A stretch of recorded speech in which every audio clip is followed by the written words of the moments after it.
Hello my friend, नमस्ते और प्यार भरा सलाम। तो फ्रेंड, इस वीडियो में आपको बताने वाला हूं कंस्ट्रक्शन लाइन के वर्कर का बारे में बताने वाला हूं कि किस तरीक़ा से आपको आगे बढ़ना है और कैसे काम सीखना है। अगर आप कंस्ट्रक्शन लाइन में जैसे काम सीखना चाहते हैं, काम करना चाहते हैं या फिर नहीं जानते हैं कंस्ट्रक्शन लाइन क्या होता है, किस तरीक़ा से उसमें काम किया जाता है, ऑलरेडी अगर आप काम करते हैं, मान लीजिए अगर आप फिटर हैं या फैब्रिकेटर है तो आपको आगे कैसे बढ़ना है, फोरमैन कैसे बनना है। अगर आप हेल्पर है तो हेल्पर से फिटर कैसे बनना है, फिटर हैं तो फैब्रिकेटर कैसे बनना है, अगर फैब्रिकेटर है तो फोरमैन कैसे बनना है, क्या आपको करना चाहिए, क्या नहीं करना चाहिए, यही मैं आपको इस वीडियो में बताने वाला हूँ। चाहे वो स्ट्रक्चरल हो या फिर पाइपिंग हो, वो दोनों का एक ही चीज़ रहेगा। चाहे वो व्हीसिल का फैब्रिकेटर हो, चाहे टैंक का हो, हर चीज़ का एक ही बात है कंस्ट्रक्शन लाइन में। तो जब हम कंस्ट्रक्शन लाइन में काम सीखने के लिए पहली बार जाते हैं, कंस्ट्रक्शन लाइन में जब हम पहली बार जाते हैं तो हमें बहुत सारा ऑप्शन रहता है काम सीखने के लिए। जैसे अगर हम पहली बार जाते हैं तो हम तो हेल्पर में जाते हैं, लेकिन हमारे सामने बहुत सारा काम रहता है। वेल्डिंग का काम है, फिटिंग का काम है, या फिर गैस कटर का काम है, या फिर ग्राइंडर का काम है। तो हमें देखना होता है कि हमें क्या सीखना है। वेल्डिंग में भी अगर आप सीखते हैं तो उसमें आर्क वेल्डिंग होता है, आर्गन वेल्डिंग होता है। कौन सा काम हमें सीखना चाहिए। बहुत सारा काम ऐसा है जो आप देख करके ये सोचेंगे कि ये काम तो मुझसे नहीं हो सकता, ये बहुत ही हार्ड है, काफ़ी ये मुश्किल है। तो इस तरह का काम अगर आपको लगता है कि नहीं ये काम नहीं हो पाएगा तो वही काम आपको सक्सेसफुल दिलाएगा। जो काम आपको लगता है कि नहीं हो पाएगा तो वही काम ज़्यादा करके आपको करना चाहिए। जो काम आसान रहेगा वो आपको सक्सेसफुल नहीं दिलाएगा, जो काम हार्ड रहेगा वही काम आपको सक्सेसफुल दिलाएगा। ये चीज़ को ध्यान रखना है। तो आपके सामने बहुत सारा काम रहेगा, आपको देखना है उसमें से कि कौन सा आप ट्रेड से आप काम सीखना चाहते हैं। तो आपको देख लेना है, जैसे आप रिगर का काम सीखेंगे, या फिर आप गैस कटर का काम सीखेंगे, या फिर ग्राइंडर का काम सीखेंगे, पाइप फिटर का, या फिर structure fitter, tank fitter, vessel fitter. उसके बाद आगे फैब्रिकेटर बनना है या फिर वेल्डर बनना है। तो वेल्डिंग का काम शुरुआत से ही सीखा जाता है, उसके लिए आपको हेल्परी भी करना पड़ेगा। तो इसमें आपको देखना है कि आपको कौन सा हार्ड आपको लग रहा है वही काम आपको सीखना चाहिए, ताकि आगे चल के आपको सक्सेसफुल आपको बनाए। ये आपको देखना है। जो काम आपको आसान लग रहा है, जैसे मान लीजिए कि रिगर का काम उसमें कुछ भी नहीं है, एकदम आसान है तो हम सीख लेंगे, लेकिन आगे चल के आपको बहुत सारा उसमें मुश्किल आएगा। तो जो आगे में आपको आ रहा है मुश्किल वाला काम, वो अगर आप पकड़ेंगे तो आगे जा कर के आपको वो बहुत आसान हो जाएगा। आपको ध्यान देना है कि जो काम मुश्किल लग रहा है वही काम आपको सीखना है, अगर आप हेल्पर से शुरुआत कर रहे हैं तो। जब आप पहली बार कोई काम सीखने के लिए कंपनी आप पकड़ते हैं तो उसमें हो सकता है कि आपको सैलरी वगैरह थोड़ा सा कम मिले। तो सैलरी पर आपको ज़्यादा ध्यान नहीं देना है कि हमको कम मिल रहा है या ज़्यादा मिल रहा है।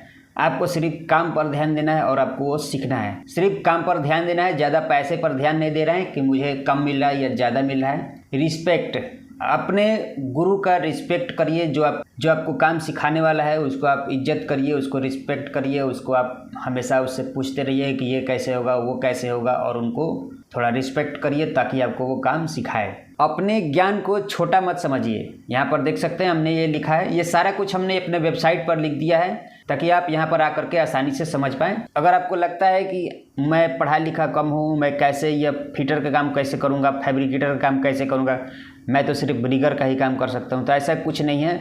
ये जितना भी कंस्ट्रक्शन लाइन में काम होता है, चाहे वो वेल्डिंग का हो या फिटर का हो या फैब्रिकेटर का हो, वो आप थोड़ा बहुत भी अगर आपको पढ़ने आता है हल्का फुल्का तो आप इसको एकदम आराम से कर सकते हैं। कंस्ट्रक्शन लाइन में काम आप आराम से कर सकते हैं। इसमें कोई आपसे सर्टिफिकेट नहीं मांगेगा कि आप कितना पढ़ाई किए हैं, आपका कितना एजुकेशन है। आपको सीख करके आप कर सकते हैं बिल्कुल आसानी से। इस तरीक़ा का कंस्ट्रक्शन लाइन में काम अगर आपको करना हो तो आपको सीखना है। ये नहीं देखना है कि मेरे पास नॉलेज कम है, मेरे पास पढ़ाई कम है, मैं कैसे फिटर या फैब्रिकेटर या वेल्डर बनूंगा। वेल्डर लोग इसलिए बन जाते हैं क्योंकि उनको या मान लीजिए कि पढ़ाई नहीं है या फिर एजुकेशन नहीं है। बहुत लोग ऐसे भी होते हैं।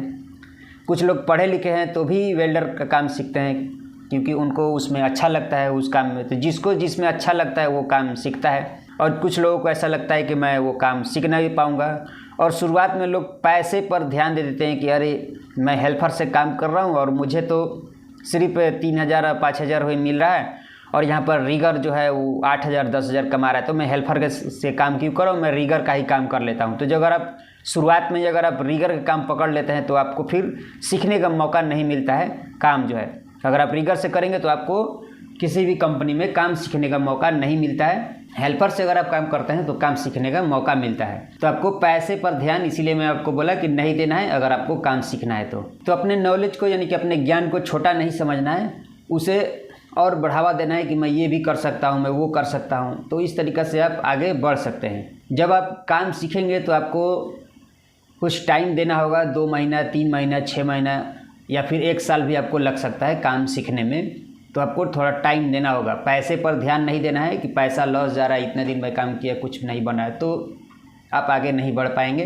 तो 2-4 महीना, 6 महीना, साल भर अगर आप हेल्पर से काम करके आपने काम अच्छे से सीख लिया तो आप कुछ ना कुछ बन सकते हैं, वेल्डर, फिटर, फैब्रिकेटर।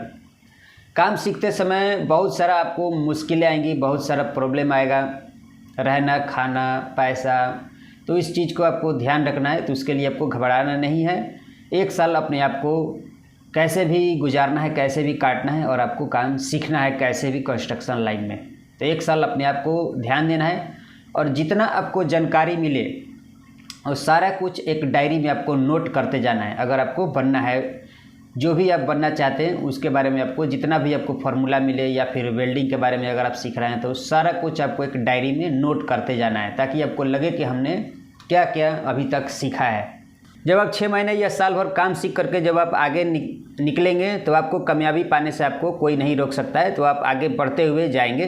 जब आप किसी कंपनी में काम कर रहे हैं तो जो काम आप कर रहे हैं और आपसे सही नहीं हो रहा है तो उसे बार बार काम को करिए, यानी कि जब तक वो काम परफेक्ट ना हो जाए उसको बार बार करते रहिए। उसको हिम्मत हार करके आपको छोड़ना नहीं है, उसे बार बार जो है करते रहना है। अगर आपको लगता है कि नहीं अभी ठीक नहीं हुआ है तो फिर से आपको उसको दोबारा उसको करना है और उसको बार बार करना है, ताकि जब तक सही ना हो जाए उसको छोड़ना नहीं है और हिम्मत को हारना नहीं है।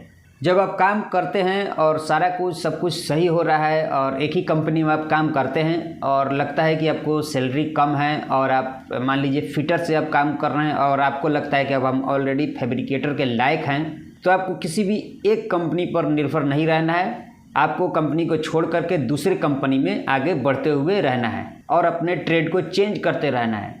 साल भर 6 महीना काम किए, अगर आपको लगता है कि मैंने हेल्पर से इतने दिन काम कर लिया है, अब हम फिटर के लायक हैं और कंपनी कह रहा है कि नहीं आप हेल्पर से ही काम करते रहिए, तो आपको ऐसा नहीं करना है। आपको कंपनी को छोड़ देना है और आगे बढ़ते जाना है, तभी आप आगे बढ़ेंगे। इस चीज़ को आपको ध्यान रखना है। अगर आप फिटर से काम कर रहे हैं और आपको लगता है कि अब हम फैब्रिकेटर के लायक हैं, तो कंपनी आपको फैब्रिकेटर कभी नहीं बनाएगा। अगर आप कंपनी छोड़ के दूसरे कंपनी में जाते हैं तभी आप आगे बढ़ेंगे और आपका सैलरी भी बढ़ेगा। तो इस चीज़ को ध्यान रखना है। और आखिरी एक सुझाव मैं आपको देना चाहता हूं कि कंस्ट्रक्शन लाइन में जब आप काम करते हैं तो अपना सेफ्टी और सुरक्षा अपना ध्यान रखना है और आसपास जितना लोग हैं उनका भी सेफ्टी और सुरक्षा का ध्यान रखना है आपको, ताकि आपका ज़िंदगी जितना प्यारा है उतना ही ज़िंदगी दूसरे का भी प्यारा होता है। तो अपने आप को भी सुरक्षा का ध्यान रखिए और दूसरे का भी सुरक्षा का ध्यान रखिए कंस्ट्रक्शन लाइन में। तो फ्रेंड यही हमारा मैसेज था। तो फ्रेंड इस वीडियो को लाइक करिए, हमारे चैनल को सब्सक्राइब करिए ताकि आगे आने वाला वीडियो आपको इस तरीक़ा का मिलता रहे।